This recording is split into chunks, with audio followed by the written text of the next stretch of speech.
Welcome to the Table Podcast, where we discuss issues of God and culture, brought to you by Dallas Theological Seminary.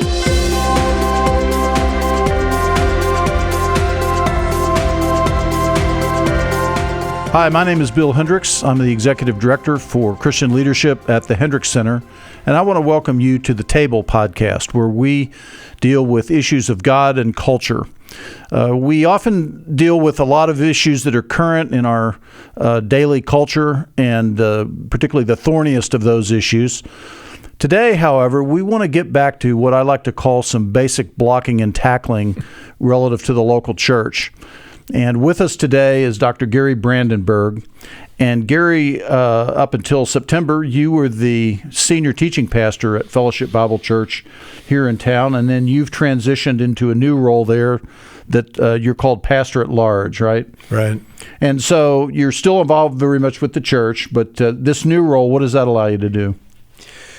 Well, it goes back a ways to where I was passionate about mentoring and working with young, up-and-coming pastors. And so that was my intention when I came to Dallas 15 years ago, was to do that to the best of my ability. And then I got to a place where I realized, because of being senior pastor or lead pastor, my time was limited to do that. So I felt like, because of my age, I'm 66, or as my 4-year-old granddaughter would say, 66 and a half. That's important when you're 4, right. You're 4 and a half. But so I realized with my age, and while I was still feeling good, I really wanted to devote my attention to the mentoring piece. So I stepped aside and went through a process of succession.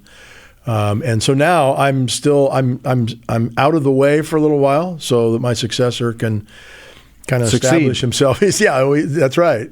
That's how you measure, right? Success by successor. So I'm going to be out of the way for a while, and then come back on as pastor at large, I'll be on the teaching team, and then I'll be able to do a lot of leadership training, leadership development, that kind Excellent. of thing. Yeah. Well, leadership is the topic that we want to focus in on today, and particularly, oftentimes people think of the leader in the church, and they use a singular for that term. The leader is the pastor.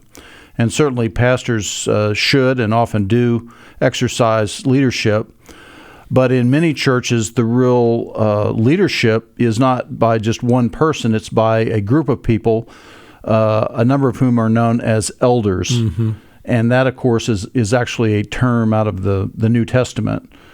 And so we'll talk about some of the New Testament passages, but as one who's been in a church that's what we call an elder-led church, what does that function mean in an elder-led church?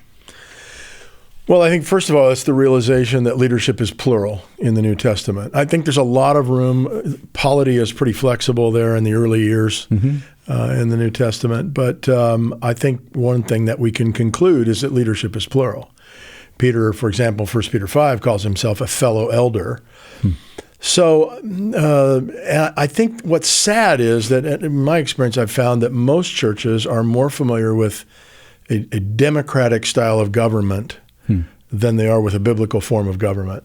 And by that I mean the senior pastor is the president, and then he usually has a cabinet, which are his associate pastors. And then there's the Senate, which is the elders, or in a Baptist church, the deacons. Right. And then there's the House of Representatives, which would be either the deacons or the trustees. And so oftentimes church polity sort of resembles that, rather than what I feel like the Bible presents to us. So, well, and in that form of church governance, quite often the congregation itself is like the electorate. Sure. In other words, they vote somebody in. That's right. Or out, as That's the right. case may be. Yeah, and then you have various degrees to which they're involved. What can they vote on? Right. And that all has to be determined by every local church. So, right. But I feel very strongly that leadership is plural.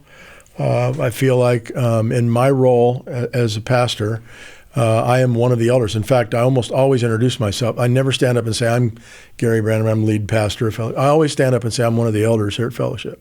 And I happen to teach. And my particular role is the oversight of the church on a day-to-day basis. I'm set apart for that. There is that principle of first among equals, which you see, for example, even with James in the New Testament. But I just really feel strongly that leadership needs to be plural, and that's why I've always been involved in a church that operates with elders.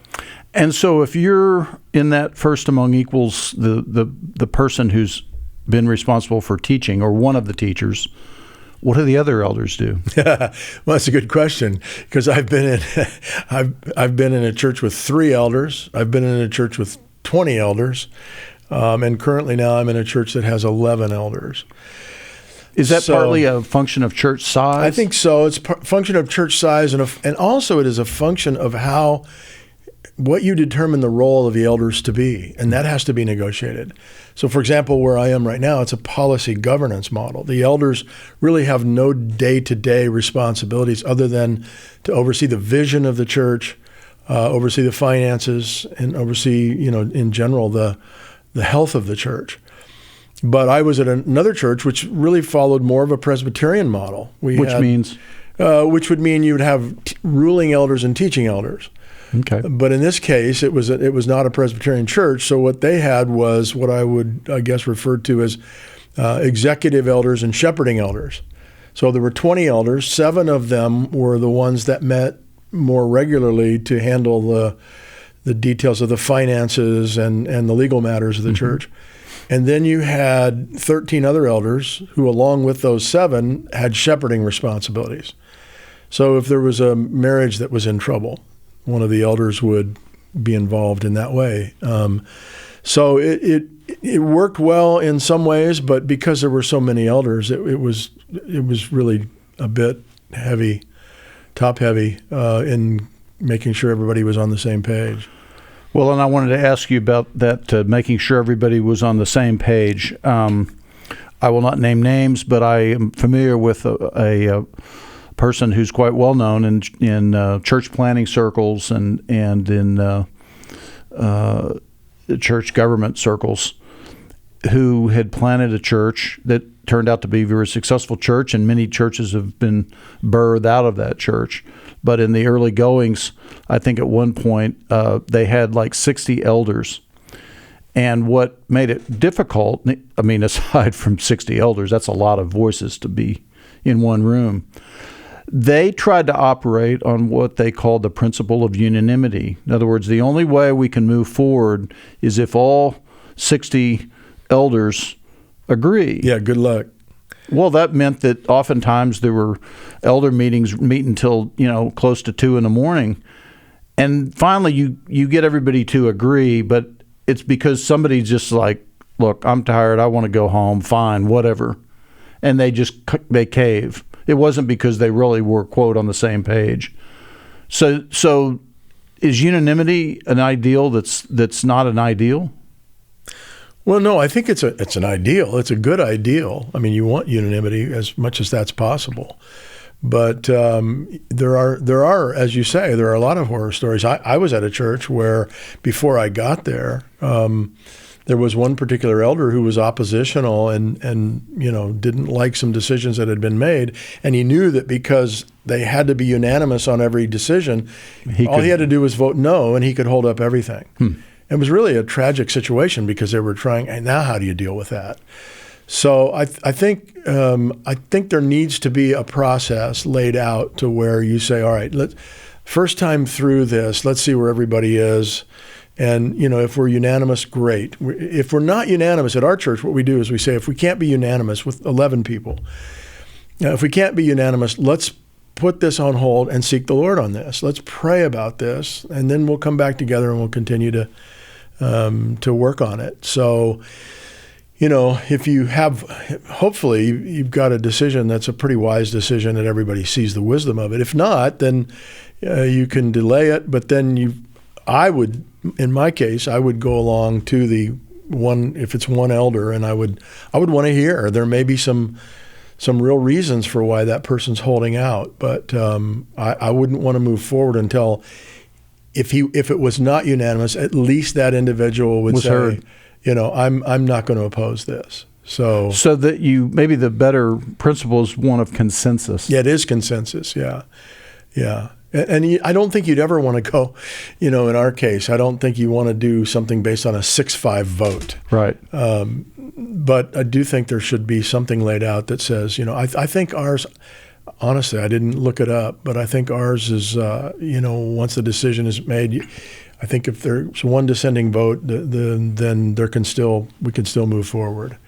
But I think, man, you got to work on that, because depending on how strongly that person feels, that could be, that could be radioactive. Well, yeah, and this kind of brings us to who should be elders and the selection. Right. And there's two basic core passages in the New Testament: 1 Timothy 3 and Titus 1, and it gives the qualifications for being an elder. And when you add them all up, this is pretty daunting, because it's 21. It's probably more than 21. Let me just read through this list. Sure. Blameless as a steward of God, above reproach. That sounds like a pretty high bar. Faithful husband to his wife.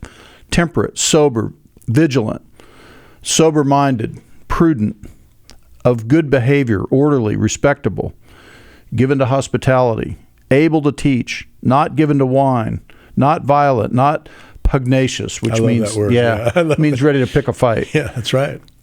Patient, moderate, forbearing, gentle, uncontentious, not soon angry or quick-tempered, not covetous, not a lover of money, rules his own house well, his children are faithful, not accused of rebellion to God, not a novice or a new convert, a new believer, has a good rapport or reputation with what the word is outsiders, yeah. Which I presume means those who are not part of the church, not self-willed, a lover of what is good, just, fair, holy, devout, self-controlled, holds firmly to the faithful message as it has been taught. Where do we find such a person? It's a good question, because I believe strongly in all of those things. Obviously, they're biblical. And then I remember, after I had been critical of a lot of churches, because I was in seminary at the time, and that's what you do when you're in seminary, because you know everything. You know everything. So I was, and then God pulled a trick on me, and I planted a church. And in the process of that church planting effort, I had to find leaders, and I had to find elders. So what'd you do? And so, well, what I did was I'm thankful. It was a very good process for me, because I went to the scriptures and I said, okay, what are the requirements? 1 Timothy and Titus, the ones that you're referring to me is just one of what I came up with 4 qualities, 4 characteristics, and that is just the character qualities. So I would see that list as a list of character qualities. Now, like you say, it still doesn't easily settle it, because if it says have your children under control, how under control do your children have to be? And if you have 3 children, do all of them have to be under, or is 2 out of 3 good enough? Right. So there are a lot of subjective standards there that I think the principle, and you see it in Acts 6, the principle was, who do you choose to serve in the church? Those who are full of the Spirit and wisdom. So I think that goes a long way to help answer some of those questions. But I found character qualities just to be kind of magnetic north on the compass, because there are 3 other qualifications. One of them you mentioned there that comes up in 1 Timothy 3, and that's the ability to communicate the gospel. To teach. Yeah, apt to teach. Apt to teach. It's a difficult word. Didacticon, I don't know that it means really skilled at teaching. It means one that is inclined that way. And I think it really, in some ways, might mean one inclined to study the Word of God, who wants to share that learning with others. So I think you have to have someone, and it doesn't mean they have to be able to keep 1,000 people spellbound. They may not have a gift for teaching. That's right. That's exactly right. But they know how to communicate the gospel.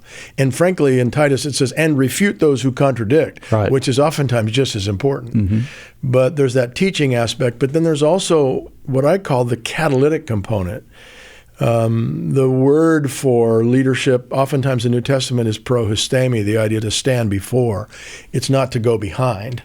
It's not to stand in the middle and put your finger in the air and say, which way should we go? Or that famous statement, there go my people and I must follow them, for I am their leader. Right.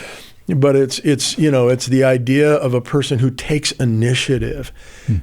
far too often I find that those that get on the church board, they somehow see themselves as representatives. And being a representative is way different than being a leader. Right. So they want to represent all the segments of oftentimes they'll bring complaints to the table. That's not how you want to run a church. That's not leadership. So there's that catalytic component that I think is important in the people that you're looking at and trying to decide whether they belong in the elder board. And then the last one would be the compassion or the pastoral aspect. Does this person really care about people? So we ask 4 questions. When we're looking at the next possible group of individuals we want to put on the elder board, we say, number 1, is this person an example? And that's character. Number 2, does this person take the initiative? Or do they just come on a regular basis saying, you know what the church needs to do? I wish I had $1 for every time I heard that. But is this somebody that's actually gone out and solved the problem? Right. So that's the catalytic part. Then the question is, do they care about people? And, that church plan I was talking about, I had a man on my elder board, wonderful guy. He was an accountant, so we just assumed he'd be great with the numbers. The problem was, once I really got to know him, so we laid hands on him too quickly. But once I really got to know him, he just didn't like people. He liked numbers, but not people. He loved numbers. He was good with numbers. He was great with numbers. Not so and much he was a servant of God. I mean, he really was. Not so much with people. But he would come to church and tolerate it and be the first one out the door and go home and pull the curtains because he just was very much an introvert and didn't really want to be. You're not saying there's anything wrong with introverts. No. But if you're intimidated by people, that's probably not a good role for you. It's probably not a good role for you. And then that last one would be can this person communicate the gospel? So in our interviewing with these individuals, we would ask them, tell us how you came to Christ and tell us how you would lead someone else to Christ. And see if they can communicate the gospel clearly and competently. So those are the 4 qualities we use at our church, and I think those serve pretty well. Now, again, a lot of those things are very subjective. How well do they need to be able to communicate? You can't. There's no hard and fast rule. You can't plug everything into some kind of matrix, but at least you can if you use those 4 things as your guide. You'll find out pretty well whether this person will serve on the board and do a good job. Well, these sound very different from the qualifications that I too often perceive in churches, which are, is this person got some money?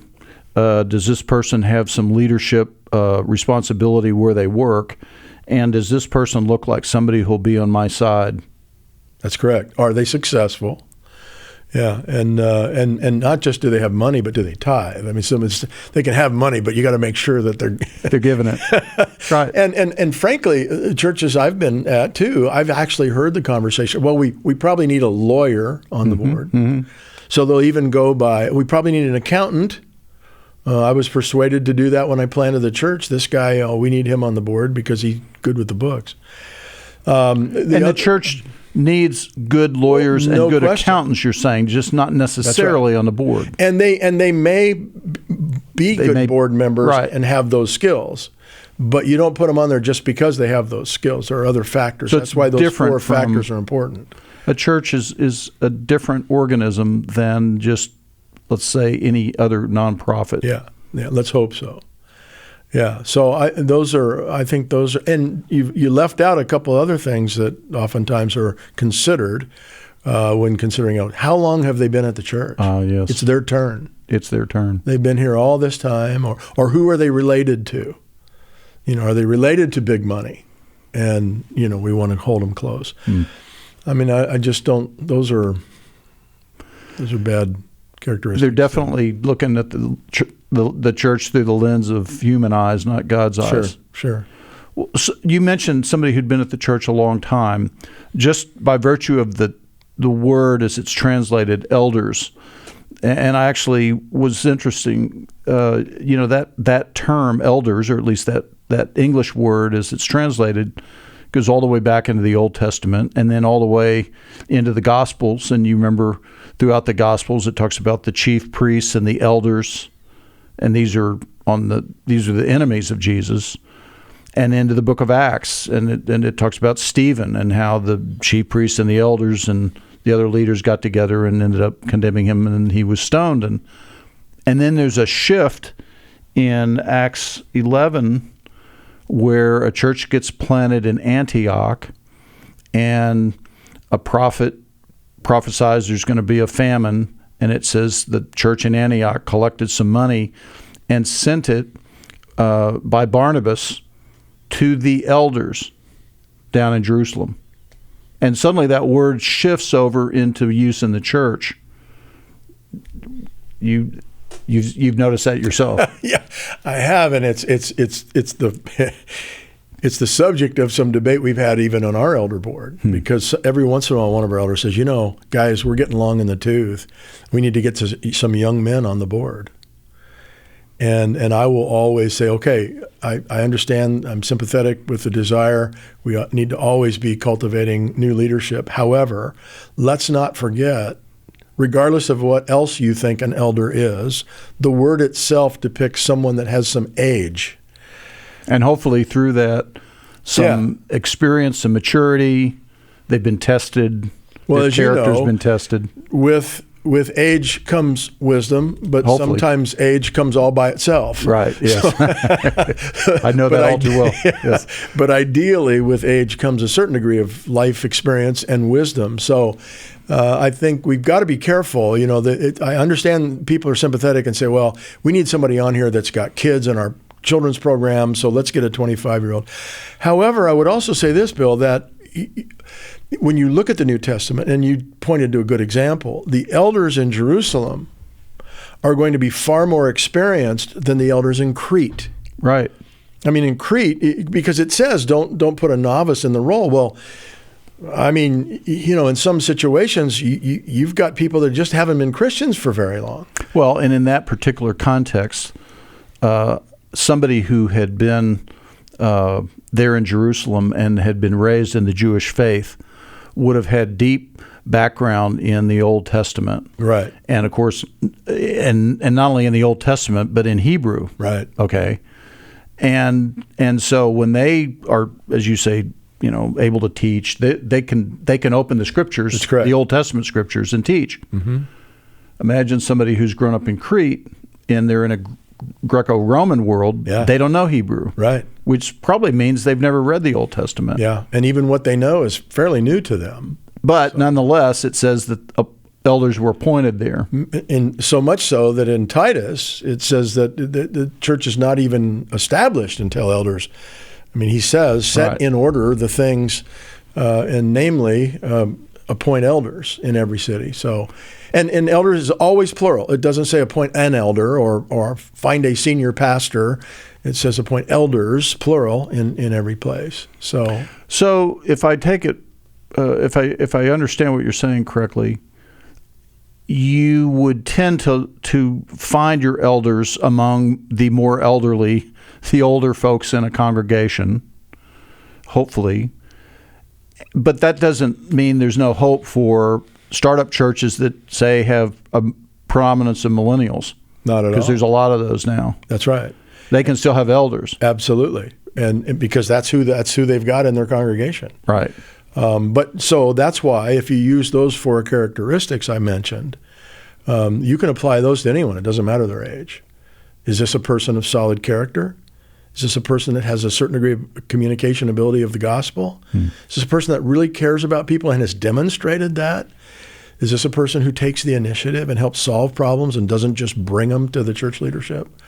You can find that in a lot of young men and women. Well, I'm glad you said that, because I'm aware that in certainly many large churches that have been around for a while, the sort of all the leadership spots in terms of elders and other leadership roles in the church, they're kind of spoken for. And when younger adults come in and they marry and they start to have families, and they're in their 30s, like they look at the positions of leadership and they go, there's no real future for me here unless I hang around for 30 more years. Yeah. And so then that gets discouraging. And of course, if they're in a big city like Dallas, then they end up going to other churches sometimes. But you're saying we need to pay attention to the fact that they are up and coming, and what can we do to help them become elders at some point? Yeah, I think that's one of the huge issues confronting most churches today, because I hear it in conferences and I see it in literature, the whole issue of the leadership pipeline. How do you develop leadership in your church?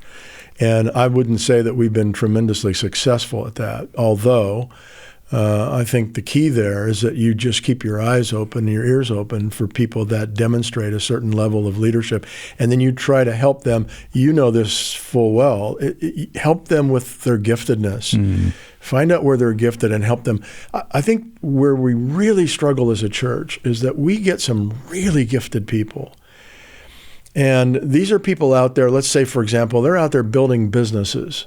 Then they come in the church and we hand them a stack of bulletins and have them stand at the door. And it's right. Just it. And I have never solved this problem, but there's got to be a way to put them to work in meaningful ways. And so I think that's the best idea, is find out who these.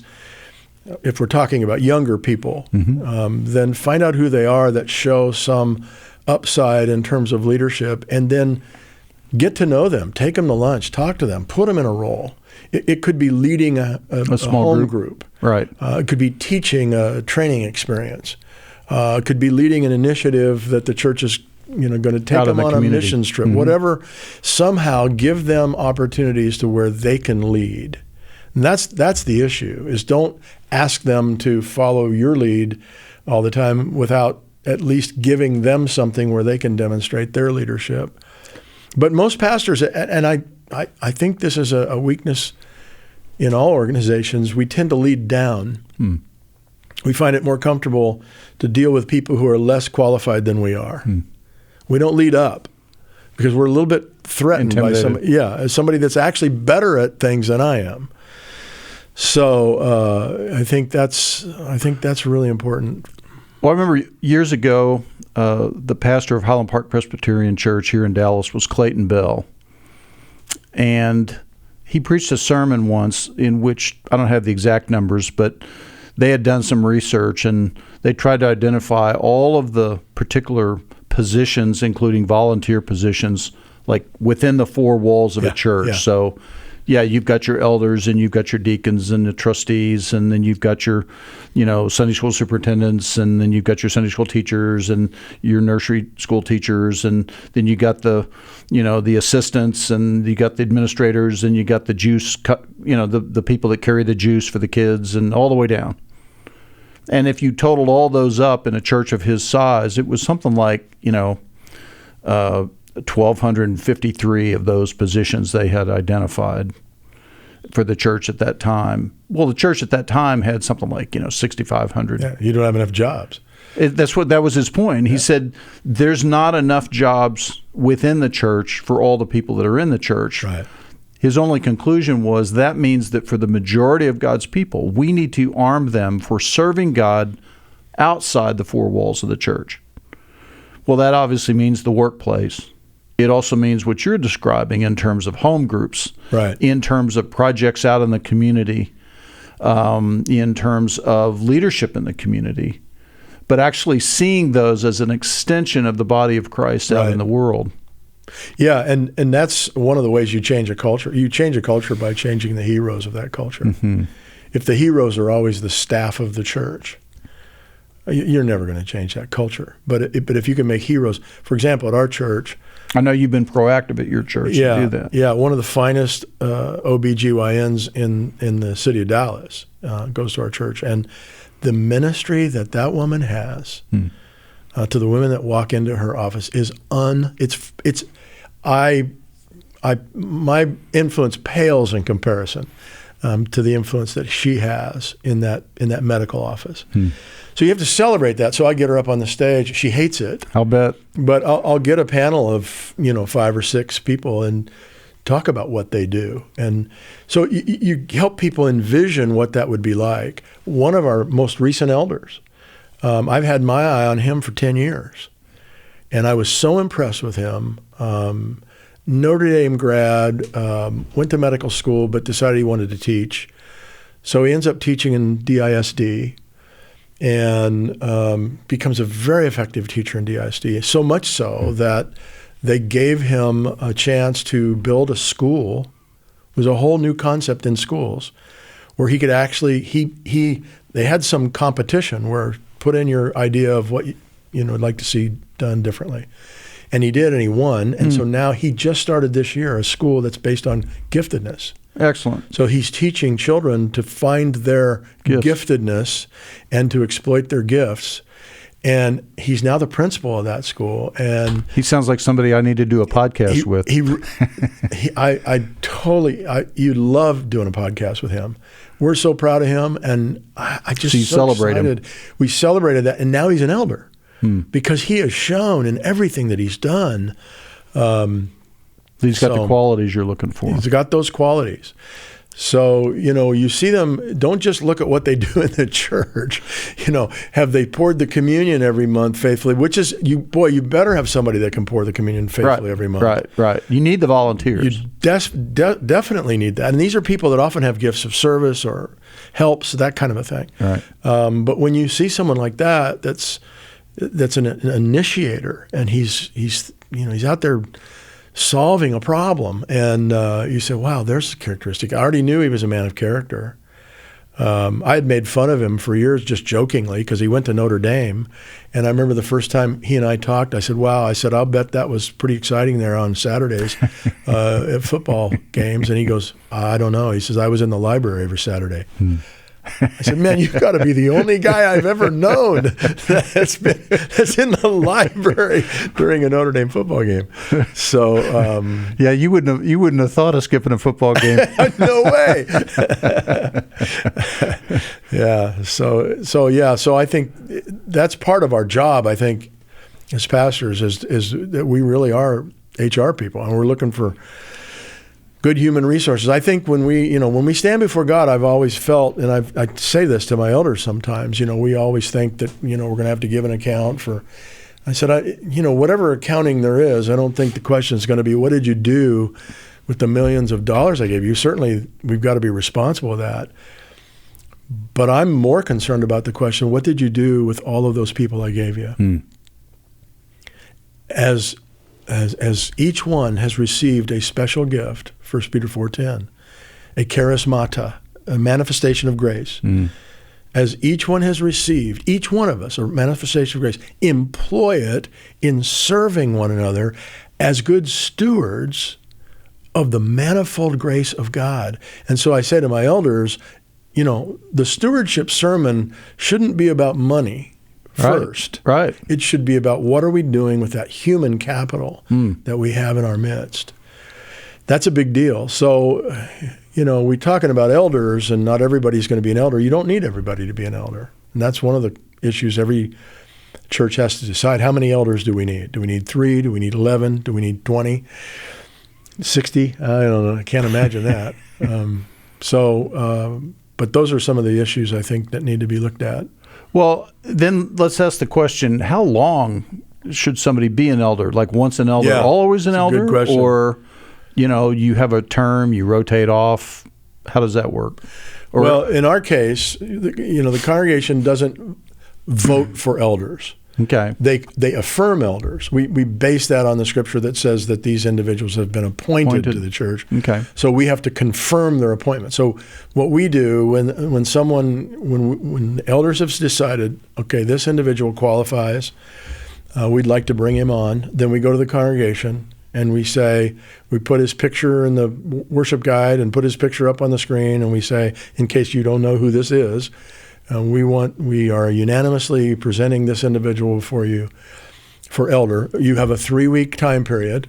If there's any reason why you question this decision, if there's anything you know about this person that we need to know, our request is that first you go to him one-on-one and talk about it. And then, you can come to us and let us know. But so then at the end of 3 weeks, then they're confirmed and they come on the elder board. So again, even though the congregation isn't voting, there's a sense of consensus and blessing. It's called the consent of the governed.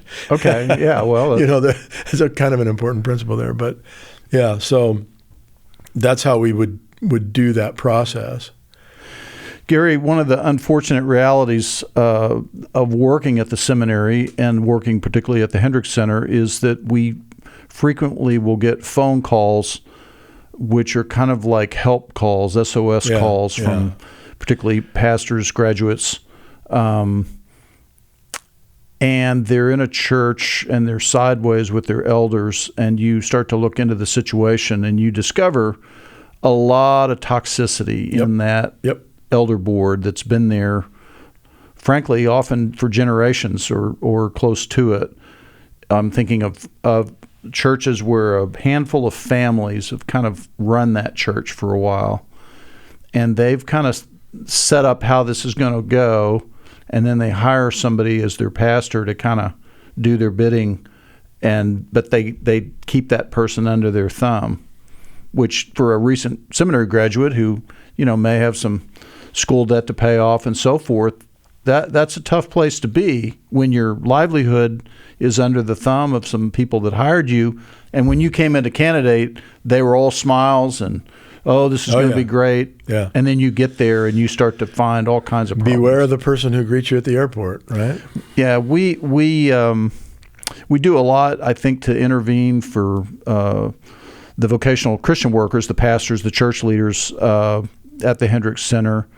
What do we do for elder boards and the training of elder boards and the health of elder boards? What can the church do for that? Well, first of all, I think in the situation you bring up, I think it's just as easy. You can find as many violations on the elder side as you can on the pastor side. Right. I think you'll find those situations. Both sides are at fault many times in what's happened in a bad situation. But I think one of the things that I try to explain this to my younger staff members, and I try to explain it when I'm talking to a young pastor, but there's a pretty significant gulf between the way a pastor is viewing the church and the way an elder is viewing the church for a real simple reason. Your elders did not choose to go to seminary. Right. Your elders decided that they would impact the world in a different kind of a way. So they don't sit around thinking about the church 24/7. Right. This is what oftentimes your young pastors don't understand. Young pastors, they come out thinking, I'm going to have elders that are mature and they're wise and this is going to be awesome. And they get out there, and this actually happened to me here in Dallas. One of the first weeks I came to a Bible church. I hadn't pastored a Bible church before. I had pastored a Baptist church. I'd pastored a formerly evangelical Methodist church that went non-denominational, and now I'm at a Bible church. So I'm thinking, well, these people are going to be pretty up on the Bible. Bible means Bible. Yeah. And I was so shocked one of the first weeks. One, I was told, hey, by the way, people out there, you're mentioning the scriptures, they don't have Bibles, which was a surprise to me. I thought, that's okay. In a Bible church. I didn't know that a Bible church, you didn't have Bible. And then between services, I'll never forget this, one of the elders who was giving announcements that day, he had heard my first message. It was something to do with Paul and Timothy. In the second message, we're sitting there, and before he gets up, we've having our music or whatever, he turns to me, he says, hey, let me ask you a question. He says, now, was Timothy really Paul's son? I mean, he thought... This is an elder you're talking about. This is an elder. Right. Who didn't know that Timothy was not Paul's biological son. And so I think a lot of pastors experience that. They get out there and find out, wow, these guys, how come they don't? Well, they didn't go to seminary. And sometimes I'll tell a young pastor, you better lighten up. First of all, you better love these guys because they don't have to you're getting paid to do what you do. They're doing it for volunteer. And they're putting in hours, and they don't have to do this. The other thing I want you to remember is that guy on your board who's a veterinarian, all week long, he's just looking at the insides of a dog. He's not thinking about, Right. what are the statistics on how churches, reach Right. out and Right. he's just not thinking about it. So you have to be gracious. You have to build relationships well. You have to love these guys well. Many times you have to defer to these guys because some of them, oftentimes they're older and smarter than you in certain areas. So I think it's just about building a good relationship, but and clearly some situations are so toxic. I've been in. I get calls sometimes. Someone say, "Hey, can you help? This is what's happening," and every once in a while I'll say, you just need to get out of there Because it's just a broke situation. It's broken, and particularly like you say, if there's either a founding family or a group of people, and what's happened is they've just hired a chaplain. Mm-hmm. They didn't hire a pastor. They just wanted somebody to come in and hatch them, match them, and dispatch them. I mean, that's all. That's all you're supposed. There's your job description. Just hatch them, match them, and dispatch them, and we'll be happy. And here's what they'll say, and there's some truth to this. And they may not say it verbally, but their thought is, we were here when you got here. We'll be here when you leave. Right. And frankly, most of the time they're right about that. That's true. Right. Because pastors are staying, an average of 8 years? So, you can understand why these people, it takes them a little while to trust because they know that this guy's just an interim. But it sounds to me that raises an issue of the pastor's role, that if a pastor, statistically speaking, knows, I'm probably here for 8 or 10 years. I mean, realistically. That's right. Then a significant part of my job needs to be to build into the lives of these elders, to build not only Christ-likeness into them, but to help them think through and prayerfully think through, what has God called this church to? Yeah. I guess what I'm suggesting, in a sense, is that we talk about the vision of a church, that the elders would be the custodians of the vision of the church, because they and their families are going to be there long term. That's correct. And then they hire a pastor to help them accomplish that vision. It's not like the pastor doesn't come with some visionary thoughts, but that's a very different model from what I've seen too often, which is we hire a pastor, the pastor comes in, he's got a big vision, and it almost always involves a building campaign. So here's a building. Or his own success. Or both. And, having done that, for some reason he then moves on. Right. And another guy comes, and now he's got a vision. So we build another building, and I could take you to campus, and show you the different buildings. And there's no unity of even the layout of the church campus for that reason. It looks like a hodgepodge of buildings. And also in the history of that church, there wasn't a continuity, I guess you'd say, of the elders over time and their commitment to a unified vision over time, over decades. Yeah. Well, part of that, Bill, is we're victims of the system we've created. Right. I mean, we if you think about it, just on its face, it's pretty silly. We have a church. This is the body of Christ. This is, the most important entity on the planet. And yet we go out and get some total stranger who has a diploma. Right. And we say, you come and be our leader. Doesn't make sense. It really, so I do think, for example, my successor, he's been at that church longer than I have because he was a businessman. All right. When I got there. He'd already been there 5 or 6 years. So that sounds like a real advantage. So he's homegrown. Yeah, that's right. So he's homegrown. He's known. He knows the values. He knows the vision. He's been through the various layers, variations of the vision. Right. And so I think that's why he was chosen, as opposed to bringing in someone that doesn't know the city, doesn't know the congregation, doesn't. How long is that going to take? Right. Well, 5 to 7 years is what I would suggest before you'll even be respected enough to be listened to.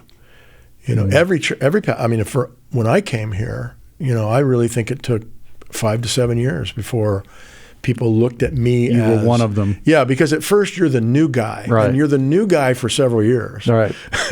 Particularly if the guy before you was there 25 years. Yes. You're the new guy. So it takes patience. It takes some painful experiences. But you're going to have to shape the culture. Managers manage culture. Leaders Build culture. And the culture is simply a sum total of shared experience. So with every funeral, with every wedding, with every hospital call, you're becoming the pastor. But you also have to be careful with that and not become so important that the church can't get along without you. You always have to be prepared that I've got to prepare this place for the next person, because every pastor is an interim pastor.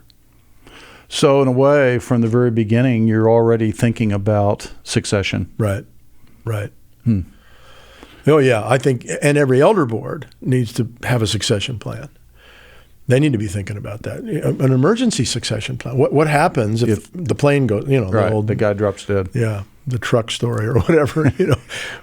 There needs to be something in place. Who's going to lead, and how are we going to do it? I've been very blessed here. I'm telling you, I got the best group of elders in the world, because they're not just guys that lead the church. They're friends. They watch for my soul. I can go ask them anything. They'll ask me stuff, personal things. And I'm just blessed to have individuals like they're mature. They're not intimidated. You can talk to them about anything. And so. Well, Gary, that's why we had you here today, because you have had that positive experience. And we wanted somebody who could speak from a positive experience about the role of pastors and elders together. Well, thanks for inviting me. It's great. You're welcome. Good to be here. And I want to thank you for joining us on the Table podcast today, where we deal with issues of God and culture. Please visit our website for the Table at the Hendricks Center, and you'll find many other topics related to God and culture. For the Hendricks Center, I'm Bill Hendricks. Thanks for listening to the Table Podcast. For more podcasts like this one, visit dts.edu/the table. Dallas Theological Seminary. Teach truth, love well.